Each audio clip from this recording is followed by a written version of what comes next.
Hey guys, it's me again. I got to kick off the Hope campaign with you, and I'm here now to kind of wrap it up. And I have to admit, it makes me a little sad, but I have full confidence that you will continue to meet with your groups and you'll continue to experience community where I feel like hope is just exuding out of community around here at Whitewater. So please keep it up. So today we are talking about sharing hope. We've just spent 5 weeks learning about hope, hope when you have no hope.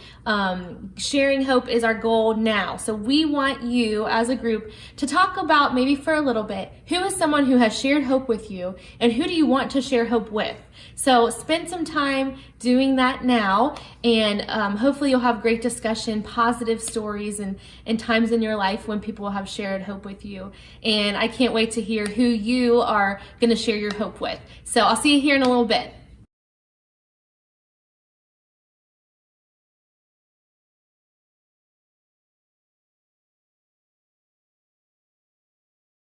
All right, welcome to week 6. This is it, the final week of the Hope campaign.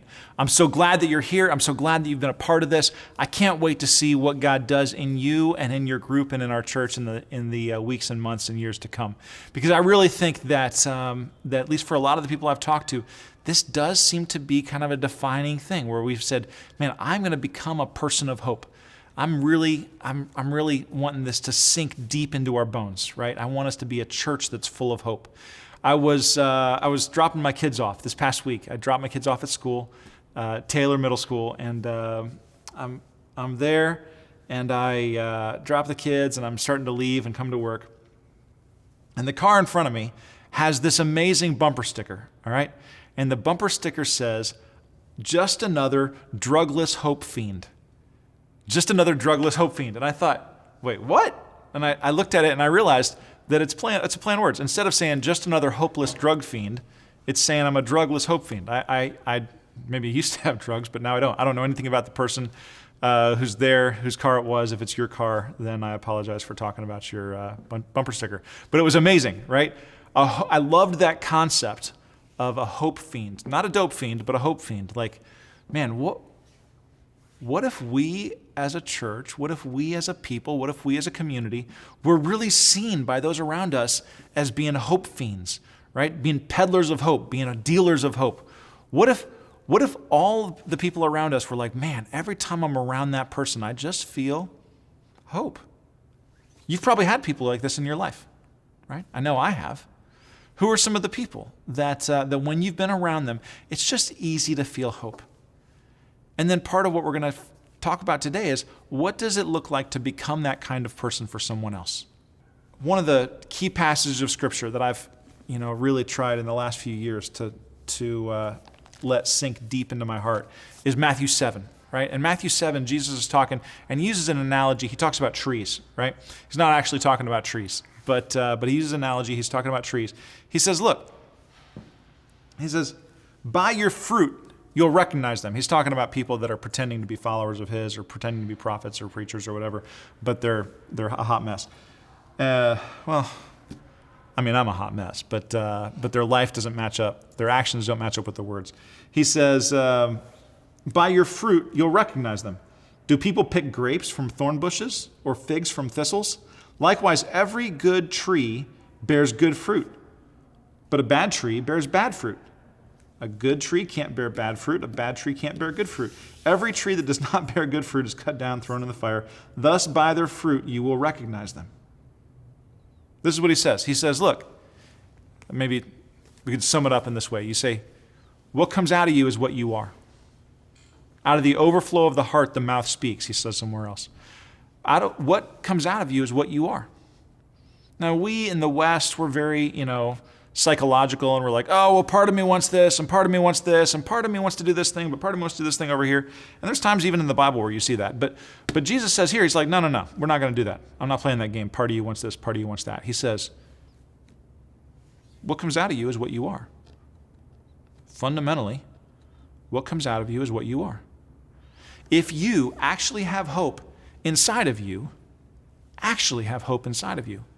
if your hope is more than skin deep, right? If your hope is not just a thing that you say so that you'll fit in with hopeful people, if you actually have hope inside of you, then that's what should come out of you. Out of the overflow of the heart, the mouth speaks. If what's in me is hope, then what comes out of me is hope. If what's in me is cynicism, then what comes out of me is cynicism. If what's in me is anger, then what comes out of me is anger. If what's in me is hopelessness, then what comes out of me is hopelessness. Jesus says, out of the overflow of the heart, the mouth speaks. The tree reproduces what it is, right? And we've spent a lot of time in this series trying to get hope in you, right? Trying to push hope down into your heart, trying to help you become a person of hope. The kind of person who has hope, even in the midst of all kinds of terrible things. Why do we have hope? We have hope because on the last day, we know that God has got it covered. Why do we have hope? Because in this moment, we know that God is at work even now. Why do we have hope? We know that we have hope because God has plans for us, right? Plans to give us a hope and a future. Why do we have hope? Because our faith is not in ourselves, but it's in God, right? Our hope is in the goodness of God. Not my goodness, not your goodness, not the world's goodness. Our hope is in the goodness of God. But if all that is true, then that's what has to come out of us. If what comes out of us is hopelessness, then we have not yet wrestled with, we have not yet acquired, we have not yet gotten the hope that God is trying to give us. But if we have, then we should let that shine. Jesus says, man, you don't put a lamp under a bushel, right? Hide it under a bushel. No, I'm going to let it shine. Jesus says that if we have hope in us, then that should be clear to everyone around us because it should naturally flow out of us. It's not hard for an apple tree to produce apples. That's what it does. It's not hard for a grapevine to produce grapes. That's just what it does, right? The cherry tree on my front lawn produces cherries really well. I don't hardly get to eat them because the birds in my yard take them all the time. I need to start netting my trees, I think, and to get some cherries. But the cherry tree is not like, oh, I hope I could be producing cherries today. Oh, it's so hard, but I'm going to try and make some cherries. It's like, this is just what it is. It naturally comes out of us. When I was younger, there was this fad where everybody wore these bracelets that said WWJD. What would Jesus do? And that's a fantastic question, and it's worth asking. But there's a sense in which it's kind of naive because, now, it's a worthwhile question. I'm not knocking it. But when people are mostly going to look at us and see Jesus, it's not usually in the things that we have a lot of time to think about and ponder. Right? Oh, I spent 3 weeks just thinking about this and I made the decision that what Jesus would do is this and therefore I'm going to do that. When people look at our lives and they see Jesus in us or they don't, usually it's the kinds of things that happen in a split second. Right? It's the kind of things that happen before I even have a chance to filter. If what comes out of me when in the moment is something that is not what I want, then the problem isn't that I didn't filter enough. The problem is that I haven't yet been fully transformed. And so that's what we're about. We're about a full transformation, a total transformation, not just for ourselves, but so that we can share hope with others. I want you to have hope, but not just so that you can be a hopeful and upbeat person. I want you to have hope because I want you to be the person who shares hope in your neighborhood, on your street, at your work, in your school, at whatever the situation is that you're in, right? At your kids' ball games, at the Parent-Teacher Association, right? Organization, PTO, not PTA.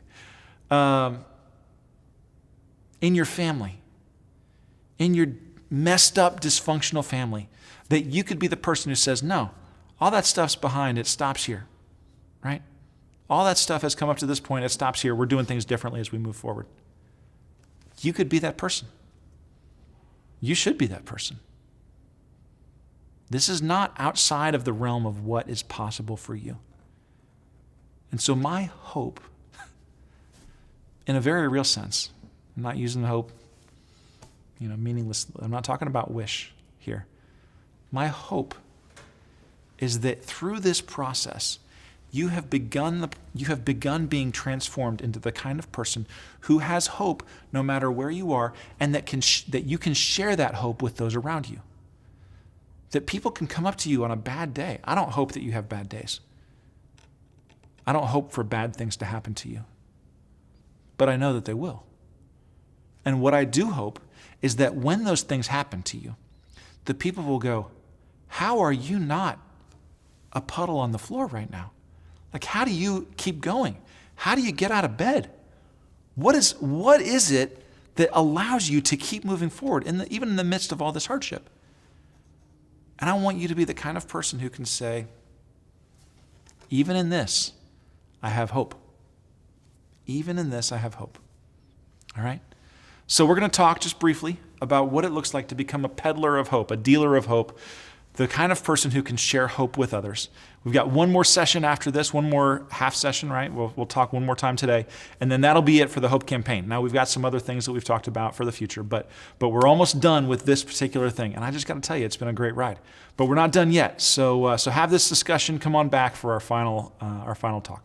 Thanks, guys. See you in a minute.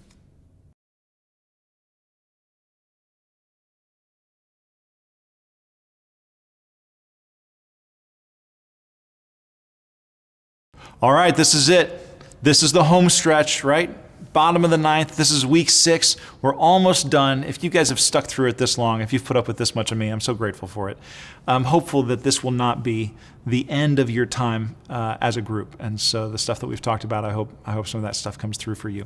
But no matter what it is, we've got some really cool stuff planned after this at Whitewater. If you were a part of a group that somebody invited you to, and you've never been to Whitewater, you're just here because somebody invited you to the group, I just want to make sure I say that I would love it if you would visit us sometime. We've got some amazing things planned. Some really cool stuff is happening at Whitewater Crossing Christian Church, and we'd love for you to visit us anytime.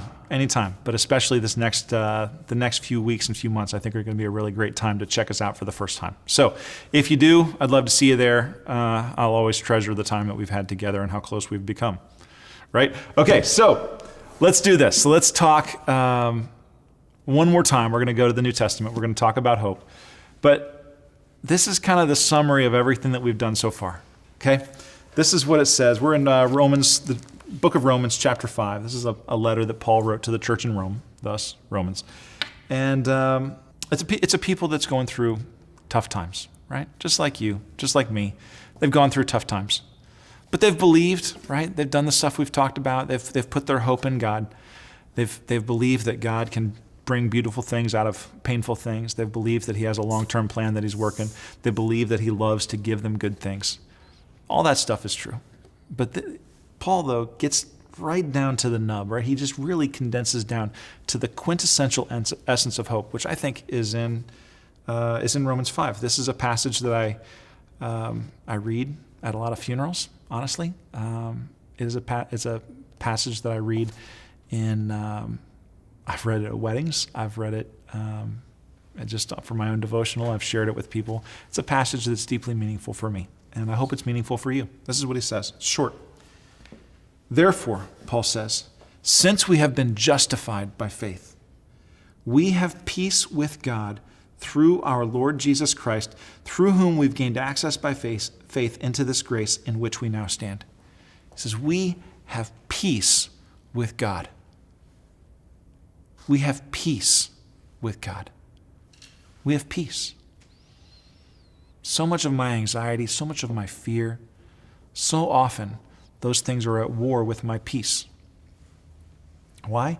Because I'm putting those things as the highest and best in my life. When I put God as the highest and best in my life, and I know that I have peace with him, it changes everything about my life. Paul goes on. He says, and we boast in the hope of the glory of God.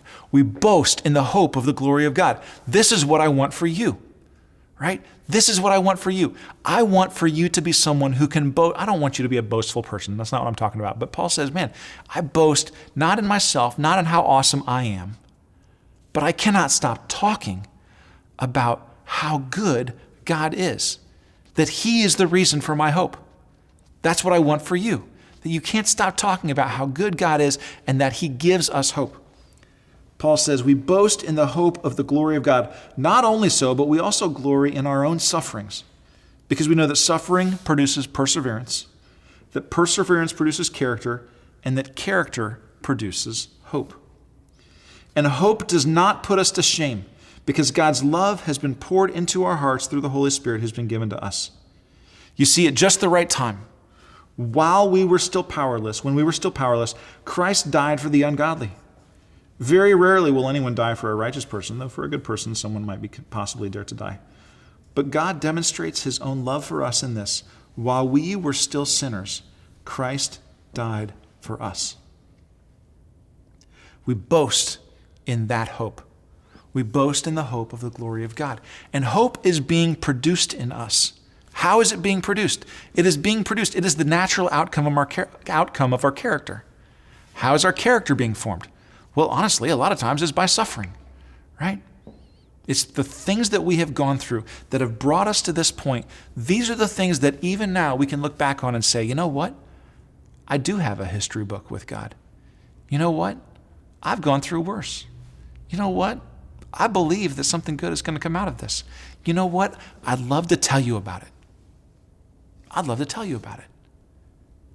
That fundamentally is what happens when we have hope. It becomes easy for us to brag, not to brag about ourselves, right? Sometimes it is easy to brag about ourselves. Oh yeah, I went through a terrible thing, but man, I got through it. I put my nose down. I kept my eyes on what's in front of me. I worked really hard. I paid off that big debt, or we got through it, or just by our genius, we got through it. Don't do that. If you're going to boast in how good God is. Boast in how good God has been to you. There's never a point at which your genius is necessarily transferable to someone else, right? It doesn't help them. You don't help them by telling them how awesome you are. But you can help them by telling them how awesome God is.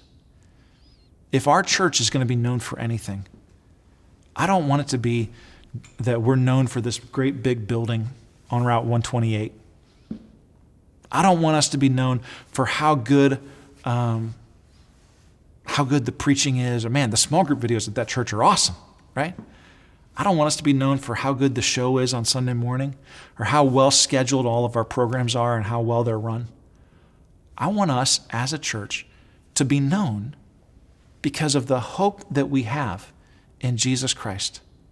That permeates every part of our lives, right? It permeates the way that we meet together. It permeates the way that we talk to those around us. It permeates the way that we act when no one can see us, right? That hope fundamentally changes who we are. And through that hope, it changes not just who we are, but then we change those around us. I want to see a movement of hope that starts with you, that starts with us, that people would say, man, I found hope. I found hope because of what my friend at work told me, what my neighbor shared with me. You know, I had a time when I didn't have hope, but somebody had hope for me, right? Even in the middle of that diagnosis, even in the middle of that pain, someone else's hope for me is what got me through that time. And through that person, I've actually gotten to know the same hope that they have. I've gotten to find my hope in Jesus Christ. That has ultimately been our hope and our plan for the Hope Campaign. Not that you'd be generally upbeat, happy about life, right? I'm not worried about the science of hope from that perspective. What I'm ultimately wanting is for you to have hope in the glory of God, for you to be able to boast in how good Jesus is, how good he's been to you. Not the things that he's provided financially or physically, but how good it has been to have a Savior who lived for you, who died for you, who rose from the cross for you. So that sums up our time together. We're gonna move to our final steps, our final conversation for this Hope Campaign. So go ahead and discuss what's on the screen, and I will see you guys hopefully around Whitewater. Thanks. Bye.